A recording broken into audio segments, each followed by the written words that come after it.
ایک آدمی، ایک وعدہ، ایک ایمان۔ جب دنیا بتوں میں ڈوبی ہوئی تھی، خدا نے ایک شخص کو چنا۔ یہ کہانی ہے اس شخص کی جس نے اپنا گھر، اپنا شہر، اپنی ساری پہچان چھوڑ دی، صرف خدا کی آواز پر بھروسہ کیا۔ یہ ہے ابراہیم، وہ باپ جس کے ایمان پر آج بھی دنیا کھڑی ہے۔ آئیے بائبل کی روشنی میں اس سفر کی گہرائی میں چلیں جو نہ صرف اس وقت بلکہ آج بھی ہماری زندگیوں کو بدل سکتا ہے۔ خدا نے اور کے کسدیوں کے شہر میں رہنے والے ابراہیم کو آواز دی۔ اس وقت اور دنیا کی ترقی یافتہ تہذیبوں میں سے ایک تھا۔ وہاں کے لوگ بت پرستی کرتے تھے، اپنی زندگی عیش و عشرت میں گزارتے تھے، لیکن خدا نے ایک شخص کو چنا تاکہ اس کے ذریعے ایک نئی قوم کی بنیاد رکھی جائے۔ ابراہیم کے دل میں ایک سوال بھی تھا، کہاں جانا ہے، کیسے جانا ہے؟ لیکن اس نے ایک چیز پر بھروسہ کیا، خدا کی آواز۔ اس نے سب کچھ چھوڑ کر سفر شروع کیا۔ کبھی کبھی ایمان کا پہلا قدم سب سے مشکل قدم ہوتا ہے، لیکن وہی قدم ہماری پوری تقدیر بدل دیتا ہے۔ ابراہیم اپنے خاندان اور لوط کے ساتھ کنعان کی سرزمین میں داخل ہوا۔ وہ سرزمین اجنبی تھی، اس کی زبان، اس کے لوگ، سب کچھ نیا۔ لیکن خدا نے اس سے کہا، میں یہ زمین تیری نسل کو دوں گا۔ ابراہیم نے وہی ایک قربان گاہ بنائی تاکہ یہ ظاہر کرے کہ اس کا بھروسہ انسان پر نہیں بلکہ خدا پر ہے۔ یہ پہلا موقع تھا جب ابراہیم نے اجنبی سرزمین پر بھی خدا کو مرکز بنایا۔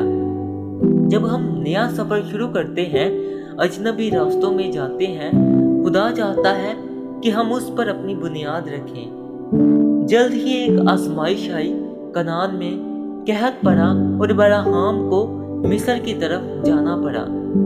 مصر اس وقت طاقت اور دولت کا گھر تھا، لیکن وہاں پہنچتے ہی خوف نے اس کے ایمان کو ہلا دیا۔ اس نے اپنی بیوی سارہ کو کہا کہ وہ اپنی جان بچانے کے لیے خود کو بہن کہے۔ یہ فیصلہ اس کے ایمان کی کمزوری کو ظاہر کرتا ہے، لیکن خدا نے اپنی وفاداری سے ابراہیم اور سارہ کو بچا لیا اور فرعون کو سچائی دکھائی۔ خدا ہماری کمزوریوں کے باوجود اپنی وفاداری ثابت کرتا ہے، کیونکہ اس کے وعدے ہماری ناکامیوں سے بڑے ہیں۔ جب خدا نے ابراہیم کو برکت دی، اس کے پاس مال، مویشی اور نوکر بہت زیادہ ہو گئے۔ لوط کے پاس بھی یہی تھا۔ دونوں کے نوکروں میں جھگڑے شروع ہوئے۔ ابراہیم نے کہا، ہم بھائی ہیں، جھگڑا نہ ہو تو جہاں جانا چاہے جا، باقی جگہ میں لے لوں گا۔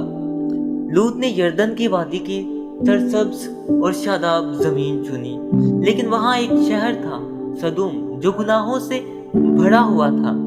کبھی کبھار سبز و شاداب راستے خوشنما لگتے ہیں، لیکن اصل برکت وہ ہے جو خدا کے وعدے کے ساتھ جڑی ہوئی ہو۔ جب لوط چلا گیا، خدا نے ابراہیم سے کہا، اپنی آنکھیں اٹھا اور دیکھ، یہ ساری زمین میں تجھے اور تیری نسل کو دوں گا۔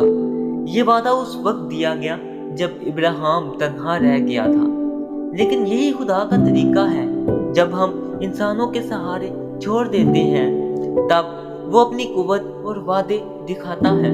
خدا ہمارے اکیلے پن میں بھی سب سے بڑا سہارا ہے۔